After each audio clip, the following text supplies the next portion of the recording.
You're locked into the Liberty Flames podcast, powered by Rogers Heating and Cooling, servicing Greater Lynchburg's HVAC and electrical needs. Schedule your service today at callrogers.com. Welcome to the NAZSCAR podcast with Nick Pierce. Don't worry, there's no lap traffic or caution flags here. Paul Nazigian and Tim Scarborough are here to bring you the latest on Liberty Flames basketball and mid-major hoops. Now, let's get to it. Here's Nick, Naz, and Scar. And a happy early New Year, Flames Nation. Welcome into the NAZSCAR podcast, or perhaps today, the Nick podcast. Conspicuous by his absence, Tim Scarborough. That's all right, though. Paul Nazigian's alongside. I'm Nick Pierce. Glad to have you along here. Scar will be back with us next week, but we're walking you into the new year. Conference USA hoops underway. Flames 1-0 in conference play after getting the overtime win on the road at FIU on Sunday. We'll chop that up here with you in just a bit. On NAZSCAR, part of the Liberty Flames podcast family, presented by Rogers Heating and Cooling. So plenty to get to coming up here on the show this week. If you're not already doing so, make sure you hit that follow button and subscribe to the Liberty Flames podcast, powered by Rogers Heating and Cooling. Again, wherever you get your podcasts, Spotify, Apple, we're glad to have you along. You can also find us on the Liberty Flames mobile app as well. On the Liberty Flames YouTube page, you can watch our show there. However you are getting NAZSCAR, we certainly appreciate it. Naz, what's up, man? How was your Christmas? Yeah, real nice Christmas. Kind of low-key. Just stayed in town here and had a couple of my daughters in. And, yeah, it was pretty good. How about yourself? It was great. You know, kind of the same deal, man. We just kind of stayed in town. 2-year-old, you know, we got to do Santa Claus and experience all of that. So tremendous, awesome. Tremendous. And we were gifted with a couple of wins from the Flames since the last time we talked as well. And, right. You know, we talk about Scar not being with us. Yeah, I think you need to tell the fans what's going on, Nick. Just lay it out straight. I think he's running scared after his prediction with the Dayton game. What was the quote? I should have pulled it up. What was the quote? The Flames can't win this game? Yeah, I mean, you know, that home winning streak in the non-con was looming, and you know, Scar took the bait, I think, and so you know, no, we didn't suspend him. I know people might be wondering, we did not suspend him from the show for saying that we couldn't win, but no, Scar had some other engagements. But yeah, you're right, Nick. What a performance that was. Yeah, I talked to him on the phone. He was like, I can't make it today. No, just kidding. But. Yeah, man, what a performance. And you know, that's why I always hesitate to say along those something definitive like that. Like, I mean, did I expect Liberty to go up there and win? Probably not. And that's more about how good Dayton is. But man, they went up there and they played a tremendous ball game. And keep in mind, a Dayton crowd that was coming off a 30-point thumping of Florida State about 3 days prior to that. You mentioned the win streak at home. 33 straight non-conference wins in UD Arena for Dayton. And that streak came to an end, 64-61. Liberty got it done on the road up there back on the 20th. And then, of course, the overtime win at FIU this past Sunday that we'll get to here in just a bit. So Flames are flying high right now, Naz. Yeah, for sure. And you know, that Dayton game, I think it was really interesting because, you know, a win streak like that, it is a thing. And it's funny, you know, as we watch that, I'm sure you thought the same thing. Like the fans sort of, I think they had the feeling that, at any moment now we're going to start to run away with it. I think even the announcers sort of had this, this tone that, you know, Liberty's hanging in there and, you know, we'll see how and, you know, I went and watched that whole game, and I think as we talked the week before, you know, what we wanted to see was, can Liberty go up there and just really compete in that type of setting and against a really quality opponent? And I think they had a little bad taste in their mouth coming out of that NC State game. And they went up there, and again, with 2 minutes to play, like I was like, man, I just loved what I saw. They were battling, competing. You know, it wasn't where, I mean, the shots they were not giving us easy threes. We had to find another way to win. And I was just so impressed with the toughness, the guts, you know, an environment like that really unified them. And man, they just answered every. They tried to turn up the heat, and man, Liberty just tough as nails down the stretch, made the winning plays, and came out of there with a huge win. Yeah, absolutely. And, defensively to hold Dayton to 38% on their own floor. And remember, Dayton they make 40 free throws in that game against Florida State. So Right, right. Florida State couldn't defend without fouling. That's right. Dayton goes 12 of 15 on the line, and that's much more manageable. Flames struggled at the free throw line in that game, but the threes that they did get, they were efficient. They were 8 of 18, but it was just like you said, it was a different style. Liberty has 36 paint points in that game, limits Dayton to just 20. And remember, we saw in the NC State game where they were running Liberty off the three-point line down into that corner. Couldn't really get the kind of looks that they wanted, or certainly not the successful looks from three. And the Flames, this time, though, they were able to find different ways to get it done, kind of like what you said. So I thought that was tremendous to watch this team kind of adapt and do it a different way. Speaking of different ways, what we saw, what would have been 8 days later, was very different. 97-94 in overtime at FIU. And I'll go ahead and say a much improved FIU team. Remember, they were kind of the cellar dweller last year in Conference USA. 7-5 now, and they gave the Flames all they wanted, outscored them in the second half, but Liberty able to find a way and then get it done at the free throw line, Naz, in overtime. They go 12 of 16 on the line, have, 4 guys in double figures for the day.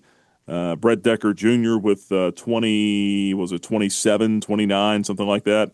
For the Flames to come out 27 for Decker, 25 for Caden Matheny. Yep. For the Flames to be able to just kind of grit one out down there. I know that there's things we can pick apart with it, but a win's a win when you can get it on the road.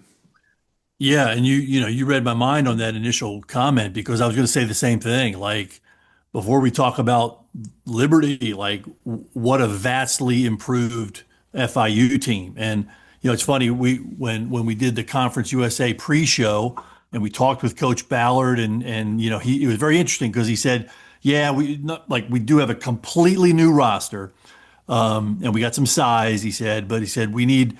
There's 2 things going on. He said, I think we got some 3-point shooting, which is they were desperately in need of that. And then he said, we have a whole new mentality. And that was very interesting because, like you said, they've been in the cellar the last couple years since Liberty got to the conference. And he said, one of the upsides of this complete overhaul is none of the guys know any of that stuff. And you could see that, this whole brand new roster, they got good quality players, they got size, they got some 3-point shooting, they got penetrators. So you're going in there, it used to be, nothing was easy, but you'd go in there and say, hey, if we can protect the ball from that pressure, we'll be okay. And Liberty, early in that game, you could see this team is legit. They had inside presence and offensive rebounding. Stevenson, man, is a man. He can do it inside and out. And then, you throw in some guards and they hit some threes. They're a well-balanced team. So Liberty had to step up and, man, they did. Again, beat pressure. That was not an issue. Moved the ball around, just found each other. You mentioned, guys just, Matheny and Decker stepping up for big afternoons and hitting their threes, but then, also just to doing enough to get the victory, just real impressive. Anytime you get a road win, man, however you can get it, it's big, and they got the job done. Well, and now you've got some guys creeping up on milestones as well. Zach Cleveland, Colin Porter, a couple of guys that are closing in on 1,000 career points. Caden Matheny's already done it just in a Liberty uniform alone. Talking about Cleveland, he is leading Conference USA right now in assists and rebounding. I need to go back and look it up. When was the last time, and maybe I'll be surprised, when was the last time somebody led a conference in those 2 categories? Cleveland right now just shy of 9 rebounds a game, about 7.5, 7.6 assists per game. In 11 games so far. So you got a long way to go, but Man, that's impressive. What Zach Cleveland, and look, we've talked ad nauseum about what Cleveland brings to this team, but when you start really dissecting the numbers, I mean, he's a special type of player. He really is. It's so unique about what he does, and like you're saying, that'll be very interesting to see what you come up with a guy that's leading. I didn't have time before we started today, but I'm going to do the deep dive at some point before next week. Yeah, it's a crazy stat, and just as it played out the other night is like, we said this too, like you got to pick your poison with him, and so and again, without Josh Smith in the game. We need to talk about Josh Smith a little bit too, because he had such a great afternoon. But So with Cleveland running the 5, they had that big kid who had a great game. But what are you going to do if you go out on Cleveland? Takes away your rim protection if you're FIU, and Cleveland's got the advantage off the dribble, and they kind of sagged in to keep that rim protection, and Cleveland just picked you apart with the pass, and guys were they got some basket cuts, but the big thing the other afternoon was just how the ball movement, and they found the extra pass into rotations to guys that were set up and spotted up, and man, like Matheny 6 threes, Decker 5 threes, Porter I think had 4, like that's what you risk, like spacing everybody out, and Liberty just really offensively looked so crisp. Shots were falling, and they were finding the open guys. I think what it was, 22 assists on 35 baskets. I mean, that was just really textbook Liberty basketball. Yep, for sure. And that's something I heard Brett Decker talk about just the other day was, when teams are trying to run him off the line, what's the mentality? Just try to get a paint touch. And then try to find the next open guy, because eventually, to your point, with the spacing, the way Liberty moves the ball, you're going to find somebody open. At least that's the hope anyway. But, really nice win. Look, there's some things to be concerned about. We'll get into that in a minute, but you did mention Josh Smith. Yeah. 26 minutes, 13 points, 9 rebounds. But then if you're into the plus minus analytics, he was a plus 21. That's kind of hard to do. So, guy coming off the bench, 26 minutes, contributing in a big-time way. I'm starting to think, and I asked Coach about this the other day, is he where you want him to be now going into conference? And Richie McKay still said, look, I'm trying to temper my expectations of what I want him to be. And just, realizing he missed a lot of time. And it's starting to come for him. The body's starting to feel right. You can kind of see it in the way he's playing, right? Absolutely. And again, we've watched this whole, non-conference and in him getting more and more minutes and seem more and more comfortable, and them utilizing him a little bit more, kind of, looking for him. Now it's like, man, you get any kind of penetration. If you're not watching the backside, man, they're throwing lobs up to him. And yeah, Josh Smith did such a great job. It's really interesting, early in that game, again, we're one of the third smallest team in Division I, and they rolled out some of those new the FIU had a couple of those transfer height guys, and JJ Harper picked up a couple fouls, and you're like, all right, what are we going to do? Are we going to try to stay small and make them play our way? And they stick Josh Smith in there, and man, he was just instant impact. Like you mentioned, 13 points, 9 rebounds. He was in there throwing his body around, keeping guys, off the glass, and just, again, some lobs and just doing a really good job that makes Liberty a little bigger and a little tougher in the interior. And yeah, I know we all continue to be impressed with the more minutes he's getting, the more he's having impact on the game. Yeah, no doubt about it. Defensively, I think Scar hit on this the other week. This does not quite look like the same Liberty team that we're accustomed to, at least not consistently. I mean, they give up 61 at Dayton and then turn around and give up 90-plus at FIU and still find a way to win the game, albeit in overtime. What was it? Was it 88-88 going overtime? Yeah, is that right? Yeah. Yeah, so gave up almost 90 in regulation, right? And it doesn't quite look the same on that end of the floor. But if you think back to last year, and Coach made this point the other day too, had a lot of new guys last year, and we've talked about it before. This is a hard system to play. It's a hard system to learn. If it wasn't, everybody would be doing it. You had some new guys last year. They kind of caught up towards the end of the year. Liberty ends up winning a championship. You're a little concerned about it right now, but you want to be playing your best at the end. I think the hope is that maybe history kind of repeats itself there a little bit, that you do have some guys that can kind of catch up towards the end. That said, there are some noticeable differences, especially in the front court, when it comes to rim protection and things like that. I guess, how concerned are you with the defensive side for Liberty right now? Just a little bit again, and nothing major. And I think two things were at play. Kind of number one was what you're saying, and just sort of guys coming into their own as far as understanding the system and coach being able to trust them with more minutes defensively. But maybe FIU wasn't the best gauge because they play fast. Like that game, you just sort of knew was going to be a little more high scoring because that's, they're going to put that pressure on you and try to create the havoc and speed you up. And so there was going to be more possession. I think it was naturally going to be a more high scoring game. So we'll see. But, that's something that no matter what the score was, like Liberty's good. That's I think it's a point of emphasis. I think it's safe to say that's something they've got to keep working on. They are working on that. The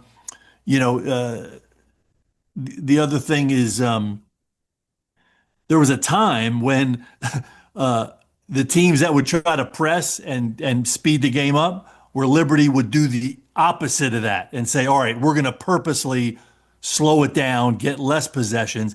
So that's it's kind of a credit. Like, if you want to speed it up, we're fine with saying, okay, let's run. And right.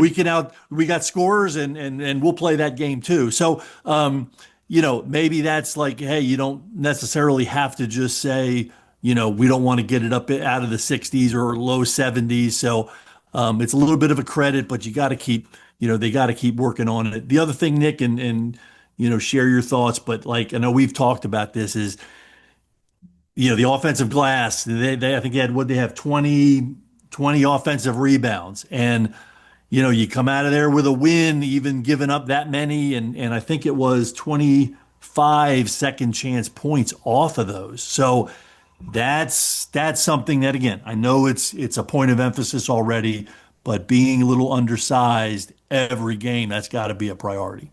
Yep. And that's something that I thought the coach actually addressed the other day, too, in his media availability. He said, you never accept in victory what you wouldn't accept in defeat. So they are talking about it. It's a point of emphasis.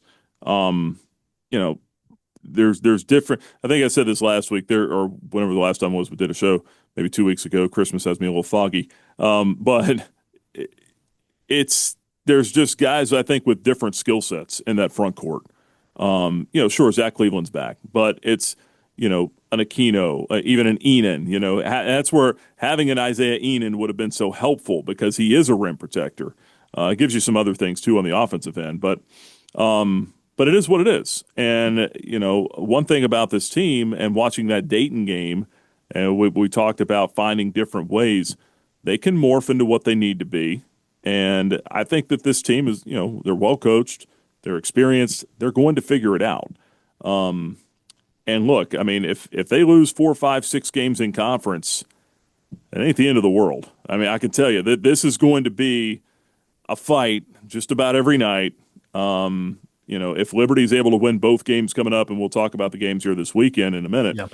If they're able to win both of those coming up here this weekend, buddy, you're flying high right now. If you go 1-1, because again, you're facing two, potentially, probably top of the league type of team. Yeah, top half for sure. Yeah. Then you look at it and say, you know what, we went 2 out of 3 this week, and you got 1 on the road. So that could have easily gone against you. So you kind of have to take it, glass half full a little bit and just make sure that you're kind of in that top half. You're not playing for home games.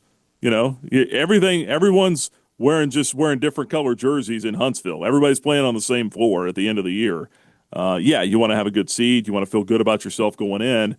But it's just more important that you make sure that the product in March is better than the product in late December, early January. So, Flames are going to drop a few here and there, but I don't think it's anything to get too worried about. That said, we look at our weekend matchups coming up here, and these are exciting. I wish the students were here for these, Yeah. and we've talked about it before. The home court advantage will be lacking a little bit without their presence, without their boisterous, noise and everything. But you're still on your home floor. You got to defend it. Kennesaw State coming to town, a very good Kennesaw State team.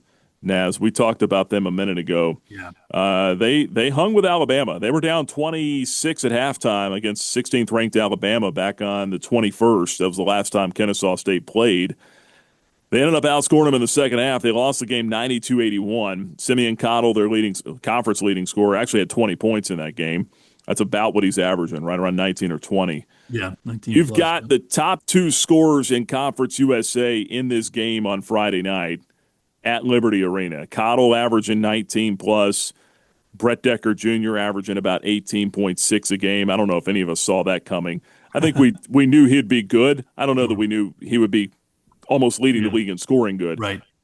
There's a lot to be excited about. I mean, I'm excited for this game. I'm not even playing in it.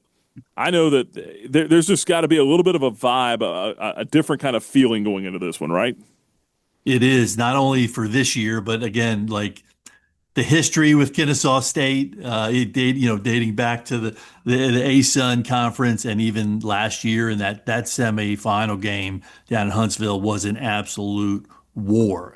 So, that you have that at play, and just to maybe go back to your early thought, because you're exactly right, Nick. Like, it's conference play, and again, we didn't put a whole lot of stock in that preseason poll. So it's like, and then we saw FIU. You're like, man, everybody, like, it's going to be another year where you better just focus on the next game, because if you get too far ahead of yourself, everybody's looks good. And for what comparative scores, you mentioned the Kennesaw playing Alabama tough. So Kennesaw loses by 1 in their first conference game as they went into Middle Tennessee. Right. And Middle Tennessee only lost by 9 to Houston.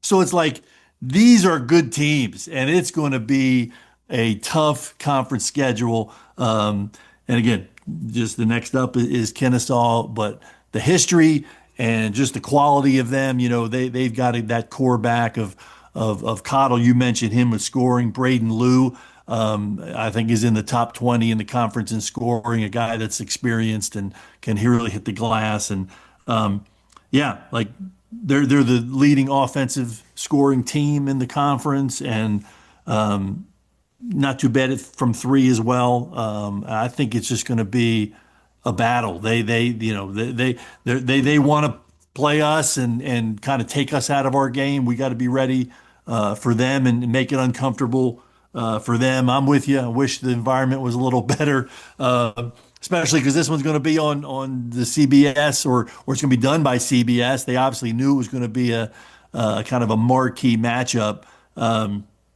So if you're watching this, get out to the arena Friday night. They're going to need a packed house. It would certainly be great. But yeah, it's what you actually live for. ESPNU this Friday. Yeah, ESPNU. I guess they're doing it. They're sending a different crew. So Matt and I are not able to do it. Although I'll be joining Alan on radio, which will be fun. But yeah, it's like you're saying, you better just focus on the one at hand, because everyone, home or away, I think is going to be a tough one.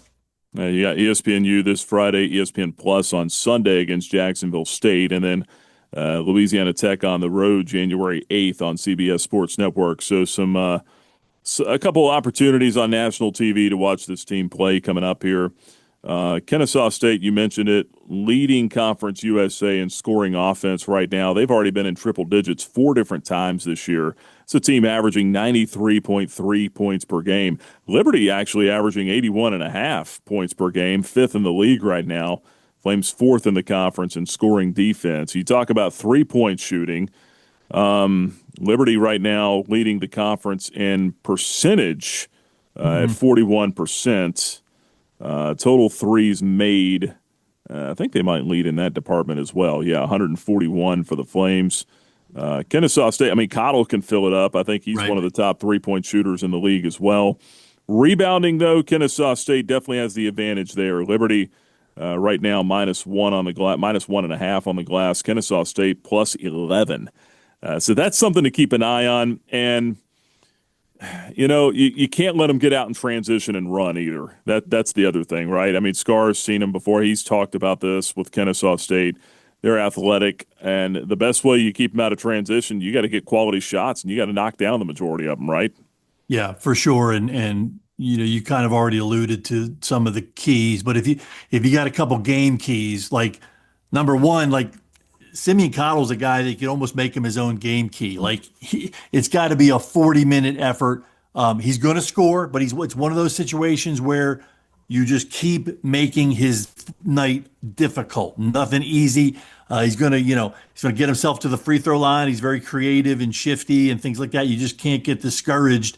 If he hits a few, he's going to make them, but you got to just sort of bother him, bump him. He's kind of slight of build, so if we can get physical with him, that always helps. You mentioned the rebounding. They lead the conference in offensive rebounding. Everybody's got to just get a body on somebody and be really physical with it.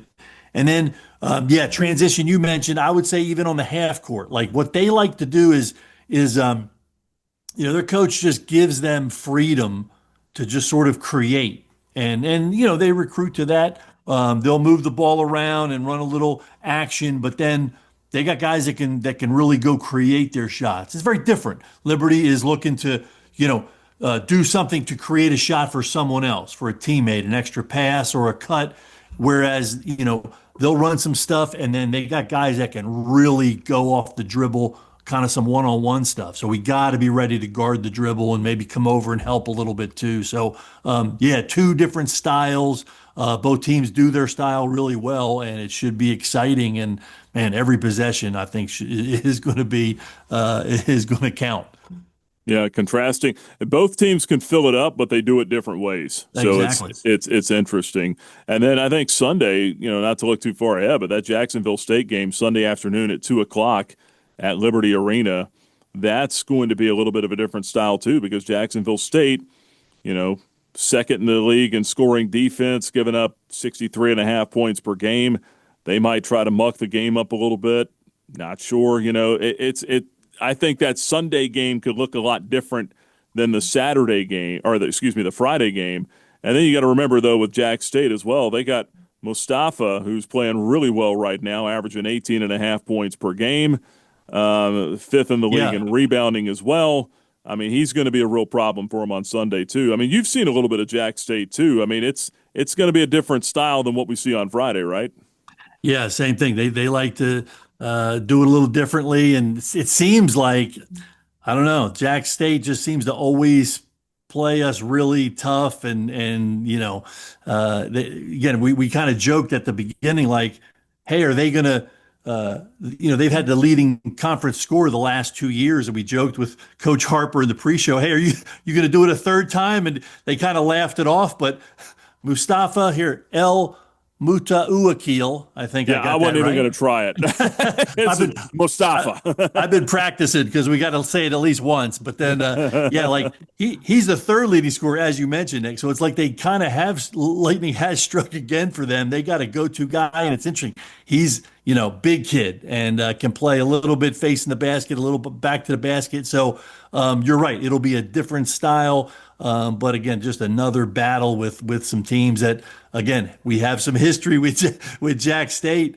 going back to the A-Sun and some wars that have happened. So both games this weekend, Friday, Sunday, get out there and support the team, get to the arena. They should, just be absolutely exciting games.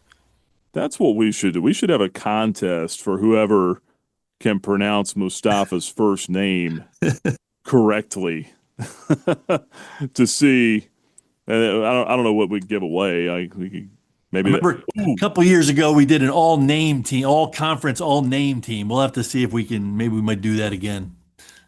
El Mutauakil. El Mutauakil Mustafa. There you go.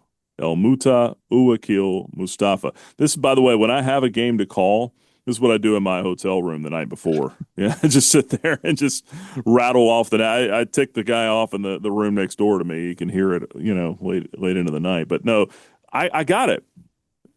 You have somebody. We have our listeners, our viewers, send us a recording saying his name, and we will send you an autographed Tim Scarborough posterized dunk. That's right. From the Schilling Center. That's right. Yeah, that's a vintage classic. That's right. Yeah. But no, it's you're going to find funny. that thing on eBay. Scar's probably got plenty of them. He's probably got copies made. He's got like a stack of them at his desk. We're just going to give it to Scar this week since he's not here. So just keep it going. But no, it's really, really interesting. Just as the conference is starting up, you got all these new names and faces. And I know we talk about it a lot, and the state of college basketball and the transfer portal, but we're getting to see some guys that we would not have seen before, and players that are kind of being embraced by their fan bases and universities, and you're going to see some good ones coming in here Friday and Sunday facing the Flames. Yeah, and it ain't changing anytime soon. Yeah. It seems like every week we get a different soundbite from Tom Izzo, or this week it was John Calipari, or whoever, addressing the state of college basketball, or really it's college athletics. We'll see. We don't have time to get into all that today, but we should probably spend a whole podcast on that. Looking forward to it here this weekend. Liberty at home, 2 huge Conference USA games. As Naz said, if you're in the area, get out to Liberty Arena. 7 o'clock on Friday night, Liberty and Kennesaw State in a battle of the 2 preseason favorites in CUSA. 2 teams playing some pretty good basketball. Even though Kennesaw's coming off a couple of losses, you talked about it. I mean, 1-point loss, I believe, on the road at Middle Tennessee to open conference play, and then a 11-point loss against a 16th ranked Alabama in the Rocket City Classic down there in Huntsville. So, it's a good Kennesaw State team, 8-4. Liberty having a good year up to this point so far. The Flames now 9-3 after the win on Sunday. 7 o'clock Friday night, and then 2 o'clock Sunday afternoon in the second game of the weekend against Jacksonville State. We'll have both of those for you from Van Wagner on the Liberty Flames Sports Network, presented by Abish Financial Services. That'll be on the Liberty Flames mobile app. Alan York will have the call for you. Paul, you said you'll be with him Friday night on the radio, and then Paul will be back with you on ESPN Plus on Sunday afternoon. So that's a look at what's ahead. And that will just about wind down another edition of NASCAR podcast, part of the Liberty Flames podcast family, presented by Rogers Heating and Cooling, servicing Greater Lynchburg's HVAC and electrical needs. Schedule your service at callrogers.com. Naz, appreciate it, man. I think we held up our end of this pretty well. I mean, Scar's got he's going to have to catch up next week. Yeah, that's right. Well, he better have a good Scar watch. And now we miss him. I think we're all at our best when we're at full strength, but not too bad. And Nick, I'll probably see you at the arena this weekend. Sounds good. For Paul Nazigian, I'm Nick Pierce. This has been the NASCAR podcast. Looking forward to some good basketball here this weekend. So long, everybody.